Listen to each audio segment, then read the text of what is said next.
Okay. Uh, Welcome everybody to Photo Gallery.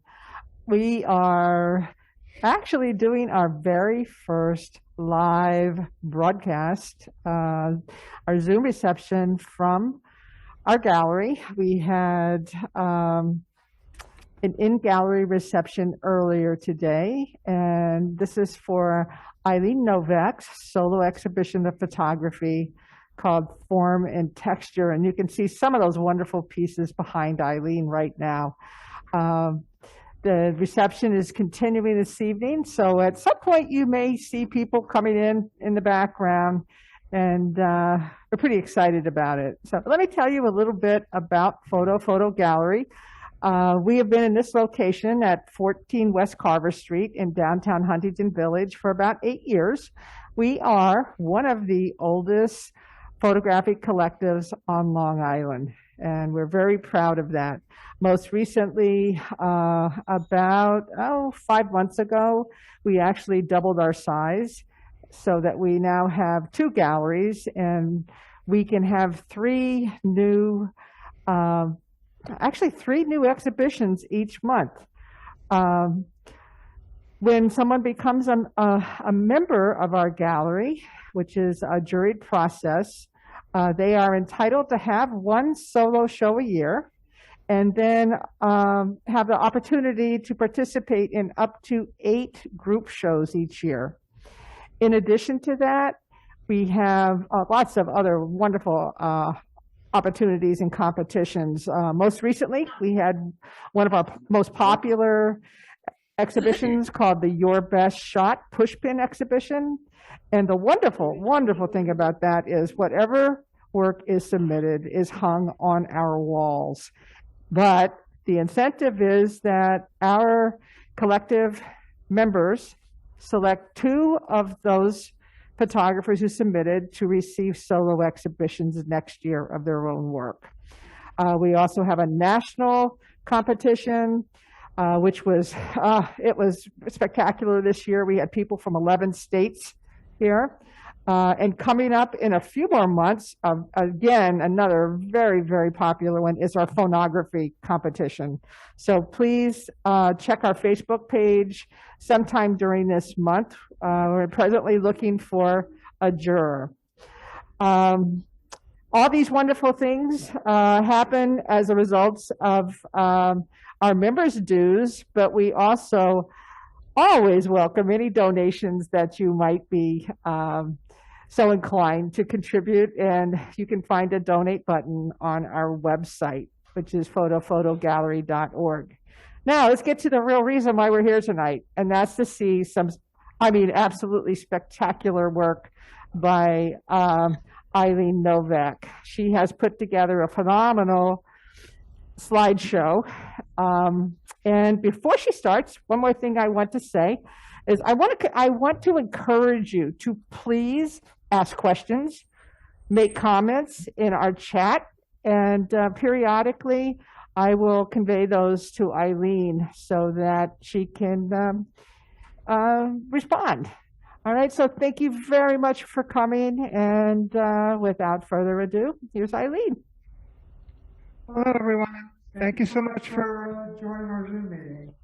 Can everyone hear me? Just making sure everything's active. Okay, great. Great. So I'm going to start this up with going over my website, which is a little bit out of date compared to what is found.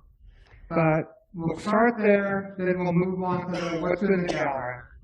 So I'm going to share my screen. And this is my current website. This is on my current project of what is hung in the gallery right now. And we're starting with this image is starting the gallery. So the whole point of this show is talking about form and texture of objects that are fairly common around us, including the tulips. And the point of this is to go monochrome and concentrate on the form, the texture, and the structure of things around us. And that's why I sort of call this one a shadow of a tulip because it's really looking translucently through the tulip instead of tulips are extremely colorful, and it's just a different way to look at it. I love the way the light just filters through all the leaves of this tulip.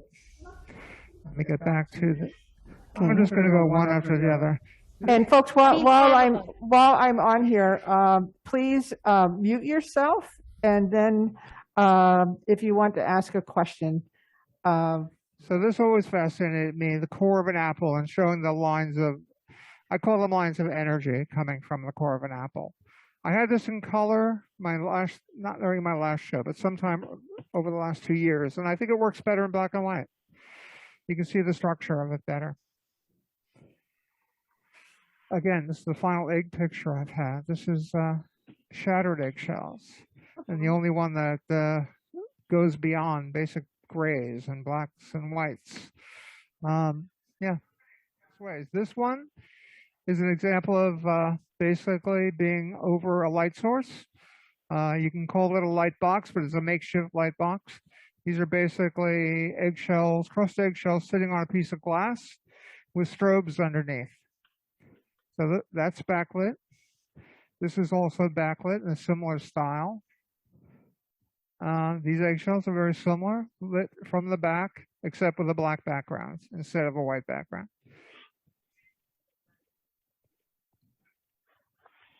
Okay, all right. Well, the process, again, these are all backlit against a dark background. I call that dark field. This is a very simple backlit against a white light. Again, these are not backlit. These are lit from the 45 degrees from the side from a softbox. Again, this is backlit against a softbox with the light filtering through the tulips. My process is I shoot in a small studio space, 1 meter, about 1 meter square. I have about a meter square, so I only shoot small objects.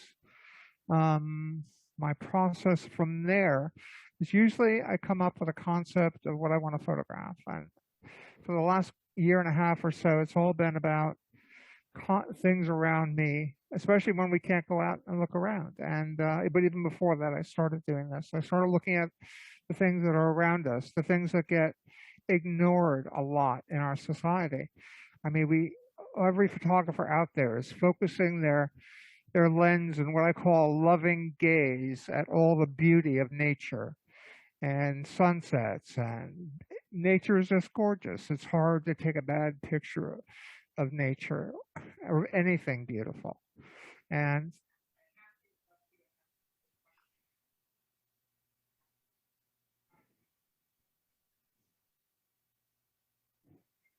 we lost her.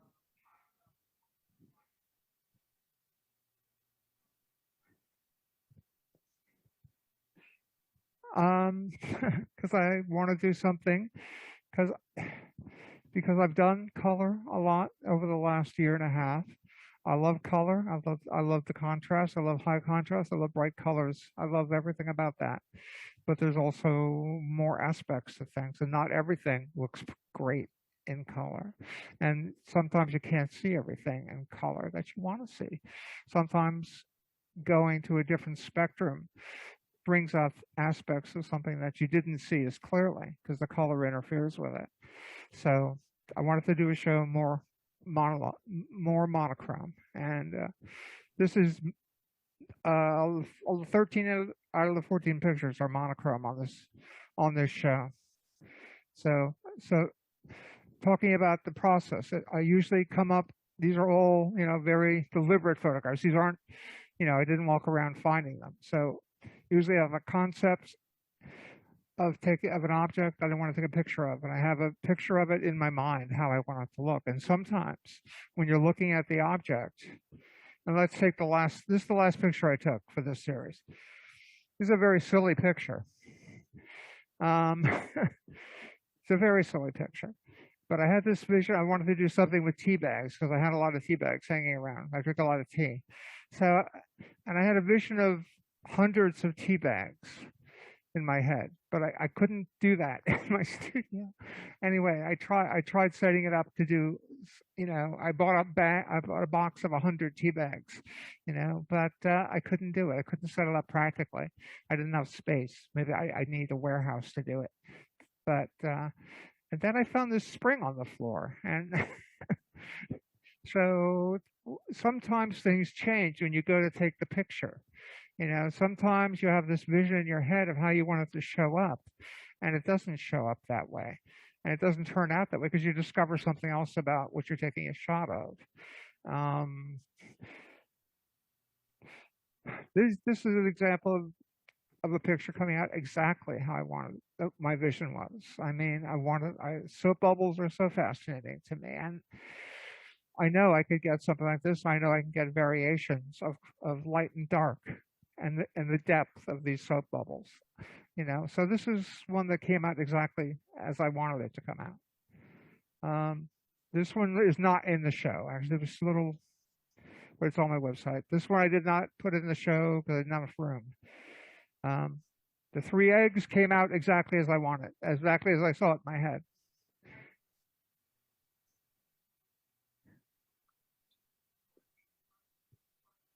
Yes, everything is. Pam, can I just ask a question? Can everybody hear Pam? Can everybody hear Pam? No, cannot hear Pam. Cannot hear. Nope. No. Nope.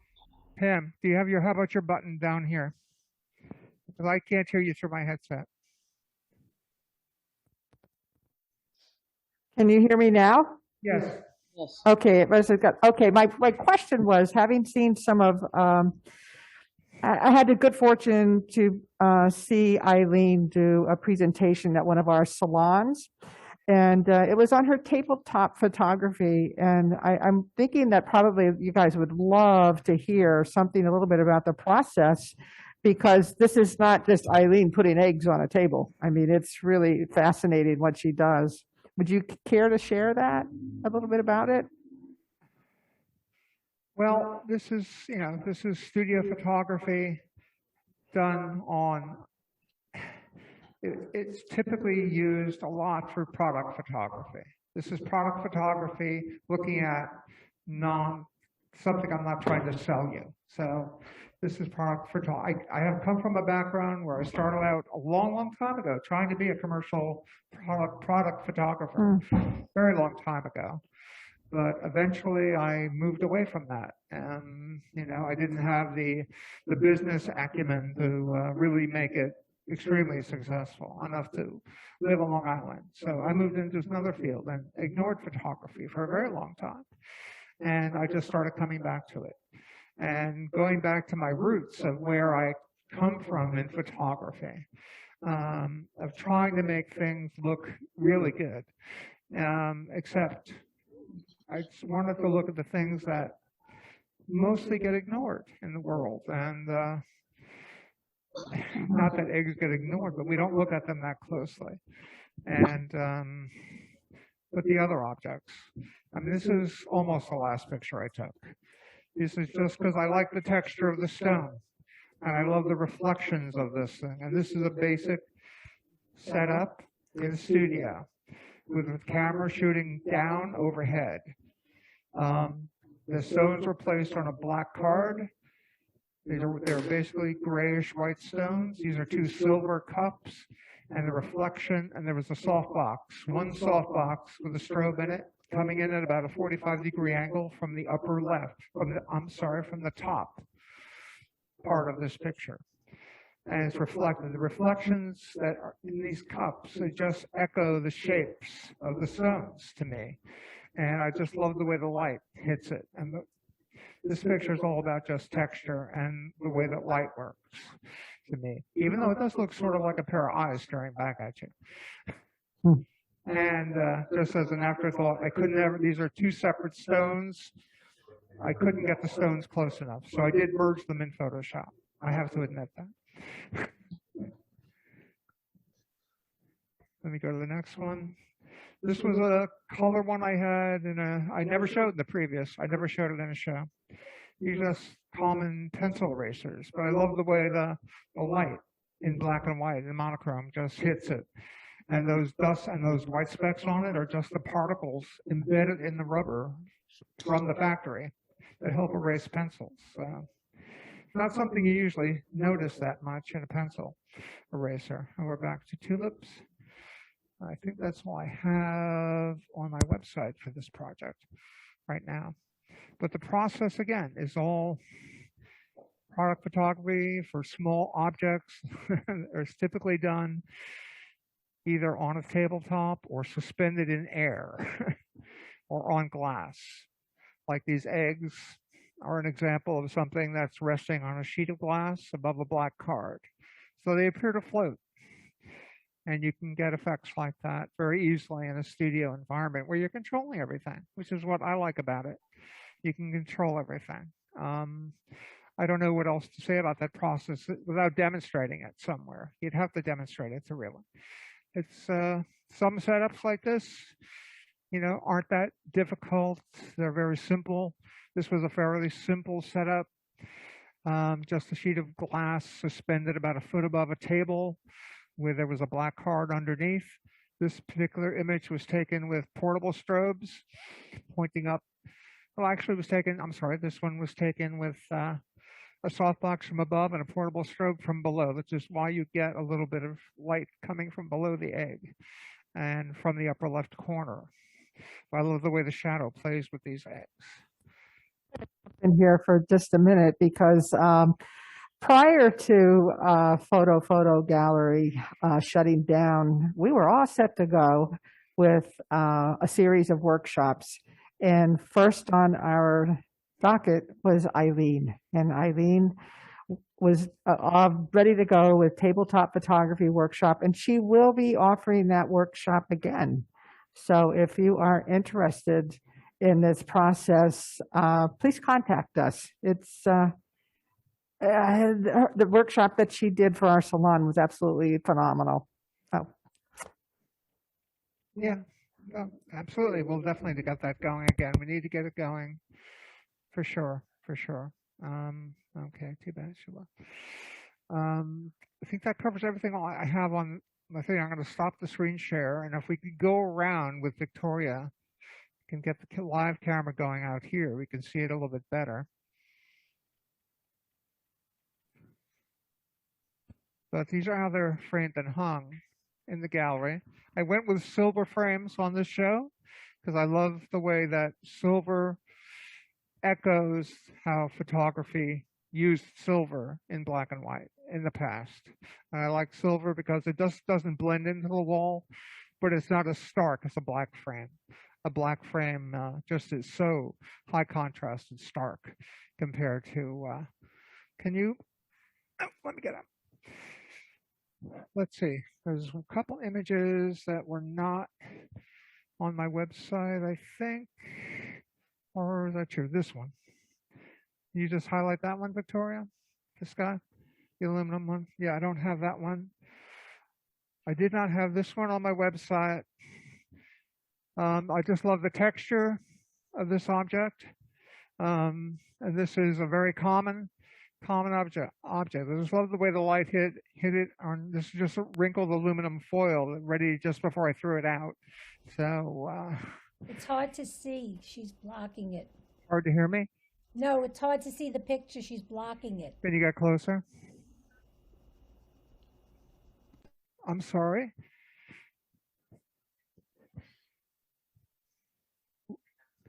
You weren't blocking.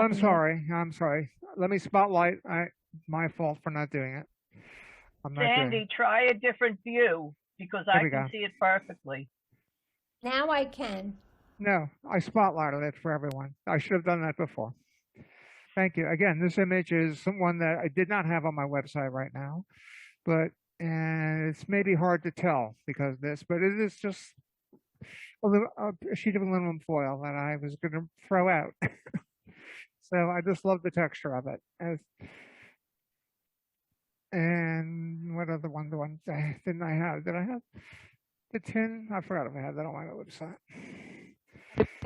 If we could also, if Victoria could, when she goes through the show, maybe show the sequence of the imaging? Because I find it fascinating what you've chosen to hang Sure, next to each sure. other and the groupings. Sure, sure. Why don't you pull back, Victoria? Pull back and show the grouping.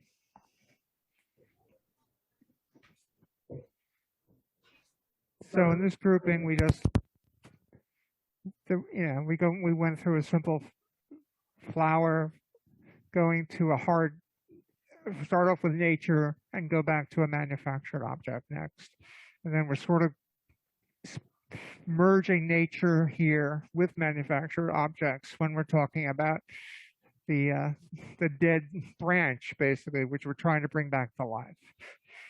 And then we're going back to manufactured and nature. It does sort of switch between manufactured objects and nature, which I just noticed actually. So,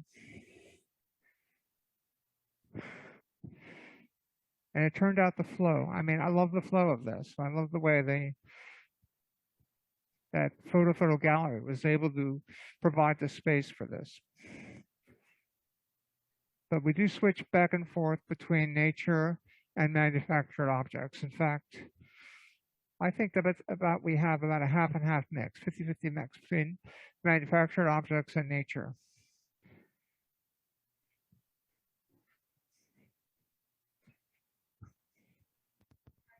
You're looking at these images as a whole. Where do you see yourself going from here? Well, I'm going to continue doing that. This will never end. This is a series I'm always going to add to. But I was thinking, I just saw an exhibition at the Ferrone Gallery last time I joined, where somebody was showing pictures immersed in hair gel. That one apple picture immersed in hair gel. I love that picture. It echoes a similar picture I did back in the 70s of an apple. Not immersed, but I did light painting around it. And but the result came out very similar. Mine was multicolor, of course, and bright, but hers was more monochrome. But it looks great, and I just love the idea of immersing things. So I'm thinking of doing a series of immersing. Different things immersed in different ways and different things.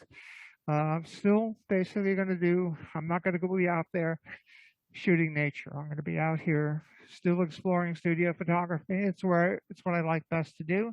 I could do it without leaving the house very much, and I enjoy doing it. So I enjoy doing the different techniques that are available and exploring different things that are available in the studio, where you can control every darn thing.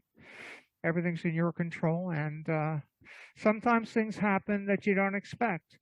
The last show I had here, I have an image which I could show. Let me show that. Let me show my screen briefly. I'll go back to my previous project. Oop. And this image here, let's see if I could find it. Yeah, this ghost wrapper image that I had. This was a very surprising image for me, and this and this could have been in this show because it's very texturous. It's black and white, and has a lot of form and texture. But this, I just had an idea of taking a cracker cellophane wrapper, and just because I thought it looked great. I mean, I thought it would look great, especially against a dark field, and with all the crevices and cracks and crumbs highlighted, just as an abstract.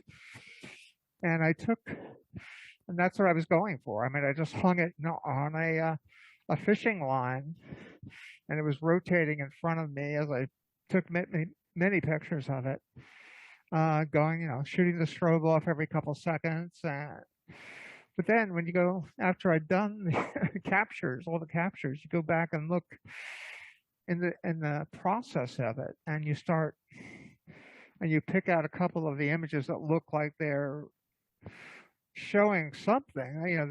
They're looking interesting, and then I just rotated it, and all of a sudden this image came out of nowhere. It just surprised To me, but I love this image too. It's Paleolithic.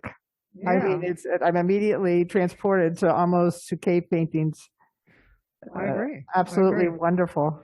Not anything I was going for. I didn't have that. This one of those images is the prime example of an image that had no concept at all, other than coming out of the concept of taking a backlit picture of a cellophane wrapper, and it surprised me incredibly. I had no concept of trying to form an image out of this. And this is a single shot. This is not manipulated in Photoshop whatsoever. It's just.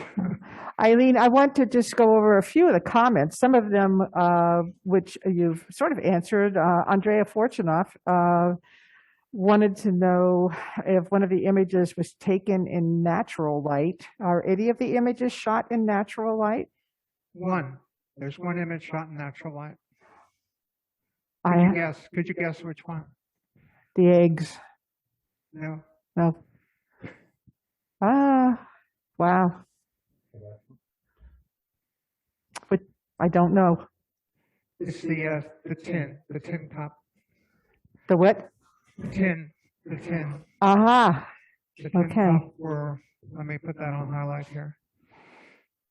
Oops. Victoria's going to it. Let me pin her. Okay. Victoria, where am I? Here we go. Oh, it is the spotlight. Sorry. You were seeing my screen share before, right? Okay. So this one was taken in natural light. This was I just getting ready to throw out this can of evaporated milk, and it was in the morning, early in the morning. The sun was low in the sky. I was at my kitchen table removing the wrapper, and it just sat there, and the sun was on it perfectly, and I happened to have my camera all set to go. So this was natural light, the natural sunlight hitting this from my window and my kitchen table. So that's the one natural light. Everything else is controlled light. Some of the other comments here from Sandy. Love the high key of the 3 eggs. Andrea, great shots. I'd love to hear how you light these. I know you spoke about that. The apple, fascinating. Huge fan of black and white. Sandy again says, I love the way you take just ordinary things and show them in a new way, making it into art. And Veronica, I'm terribly impressed by the imagination and technique. Corbis was a client of our company for several years, and your work looks like the best that they offered. Well, thank you very much, Veronica. They were very nice to say. Hi, and Alex Ferone has a question. Eileen, what are some of your photographic influences? My influences especially come from a commercial point of view. I love the classic commercial photographers from the 70s and the 60s, starting with something like Bert Stern. Bert Stern was more like the 50s. He did a classic vodka ad where he highlighted a martini against the Egyptian pyramid. So I love that image. There's a lot of other photographers, of course, all the fashion photographers of the 60s and 70s, Avedon and Irving Penn especially, who loves still lives. I mean, I certainly influenced by him. Everyone is. Everyone is influenced by these classic photographers from the 60s. Of course, if we go back 90 years or more, then we got the classic art photographers of Weston and Adams when they were doing still lives before they became gods of photography. They were the first people to make photography recognized as an art, the first people to get Guggenheim fellowships. So those are certainly influences, especially Weston, because he did more still lives successfully than Adams did. But other people at the time, Emma Jean Cunningham, perfectly. She did wonderful still lives. I'm certainly influenced by her. I love her work that she did. She did wonderful work. And Georgia O'Keeffe, even for painter, the way she looked at things. She had a different way of looking at things. I love the way that different people look at things, because everybody's people like to say that, oh, that person thinks out of the box or something, and it's not true. They're in their own box. Everybody's in their own box and has their own perspective. And I don't think you can get out of that box. You can expand it, maybe. I don't think you can get out of it. But and more recently, photographers, I always blank out on their names, but there's certainly a lot of new ones. There was a photographer who was sort of from the 70s, I'm blanking on his name now, who pioneered the use of softboxes in commercial photography. And he would always do something different with his products. Like he would put a fly, Irving Penn did this too. He occasionally put a fly in a shot, or drop an egg, a raw egg on a baseball glove. Something unexpected. He had something unexpected, and not that I do that. I have not done that. I have put unexpected things, and I've taken pictures of things that people ignore, and maybe that's unexpected in the past. I mean, I've done irons. I've done, the things that are common in a household. But in this show, I just wanted to concentrate on eliminate the color, concentrate on just monochrome, the form of things, the texture of things, and let's see. Okay. So that's as much as I can remember about my background. If you want to just take a short moment I find it kind of fabulous to hear where you came from, because I know your background is very different from this, where you started off originally. In what way? Pre-fire, Oh, yeah. Well, as I said, I'm a commercial photographer, trying to be a really good commercial photographer back in the 70s.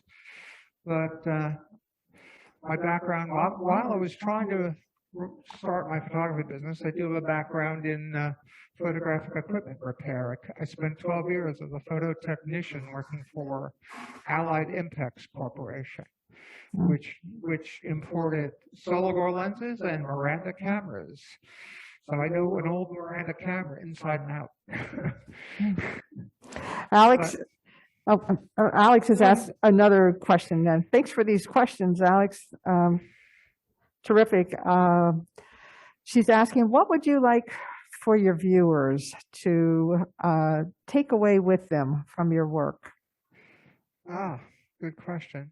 I think what my goal there would be to let them see that there's beauty all around you, even in your house. The common things. I mean, every manufactured object takes an effort. Somebody designed it. Whatever it is, somebody designed. Any manufactured object has been designed. Might be an industrial designer, but it's been designed. At some point, most of the objects we buy have been shown in photography to get you to buy it. From perfume, especially the luxury items, have been shown in beautiful commercial photography. But even the most common objects around, including a common tablespoon or something, is beautiful. And if you look at it, it's been manufactured. Even though it's manufactured in the billions, it still has its own sort of beauty. And that's what I'm trying to show. Just look at the beauty all around us, in the common objects around us, in everything. It's not just the gorgeous sunset out there. Thank you very much. It is, while we take a pause here, Alex says thank you, and that was quite a list of influential photographers. Thank you. Very impressive. Please, folks, if you have any other questions or comments, feel free to comment, and I'll convey those to Eileen. I do want to remind you that Eileen's show is up from May 6th until the 29th. We are open on Thursdays from 12 to 4 p.m. and we are open Friday, Saturday, and Sunday from 11 a.m. until 6 p.m. So as you all know, as nice as it is to see some images on the screen, it's nothing like seeing them in person. So I hope you get an opportunity to come down to the gallery to see this work while it's up. I will. Oh, yeah, absolutely. Thank you. Photo Gallery, I think, is a jewel gallery of Long Island, especially of Huntington. I mean, this is exclusive photography-based art here exclusively. We've not shown anything else, and I don't think we ever intend to. So it's unique in that way. And we're a collaborative, so we don't have commercial pressure. We can do what we want, and it's great that members have an opportunity once a year to curate their own shows and show what they want. It's the ultimate freedom. I'll tell you, one of the dynamite things about walking into the gallery is the juxtaposition of shows that are up right now. Opposite Eileen's work is a show by Dennis Ostrovsky, and it is full of vibrant color, full of travel photography with a very interesting title called Fatal to Prejudice. And then in the back, we have a pushpin exhibition that is works created by our salon members.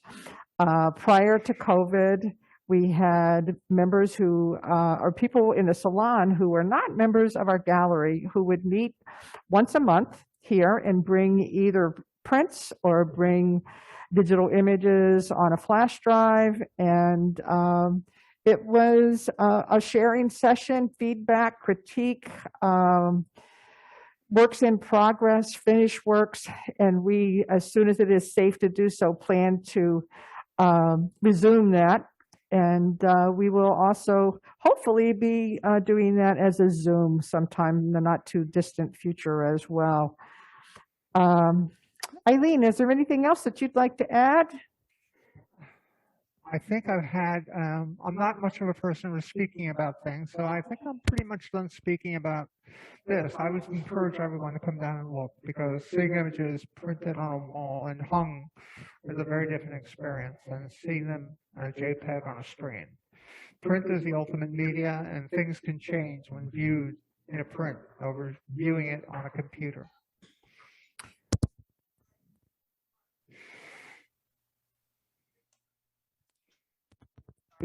Start again. I think I was muted. In addition to Eileen being a wonderful photographer, she is also a wizard when it comes to video editing. And she has established a YouTube channel for Photo. We probably have at least 30 videos on there now, and so this reception will also be edited by Eileen and will be available. So please check it out. You can find gallery talks by artists who were in our national show, who were in our photography show, in our Your Best Shot competition. Yes, I guess earlier in our photography show. So check that out. We are also very actively involved with Photo Instagram, with Photo Facebook. We are also posted on Twitter and our website. So there's lots of different possibilities for you to check us out.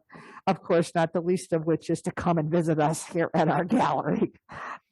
So please, if there's anything else that you would like to say, thank you so much. I see Sandy says, Eileen, I think your exhibit is wonderful. I love every image in your show. Alex says, thank you. Congratulations, Eileen, and best wishes for a successful exhibit. Andrea, fabulous images, like the meditative quality. Rusty, congratulations, Eileen. And I want to say congratulations, Eileen. It was fascinating. It was a great conversation. I enjoyed it immensely. Well, thank you for, helping me do it, Pam. I couldn't do it without you. I mean, you are the soul of this gallery. So thank you all for coming. Just want to give a little shout out here before we shut down. Victoria Shields is our newest member. She's been helping out with you can't see her. Give me this camera. With live video. And Paul Mealy is over in the corner. He's always helping us out. Another one of our photographers in the collective, Andrea Gordon, is here. She's been making sure that everybody who walks in has been temperature checked and contact tickets. So thank you so much, everyone. I think this has been enormously successful, Eileen. Thank you so much. And I hope Thank you, Pam. Thank you. And thank you, everyone, for joining. everybody, please have a great evening. Bye-bye. Have a good evening. Thank you. Bye. Bye. Take care. Bye-bye.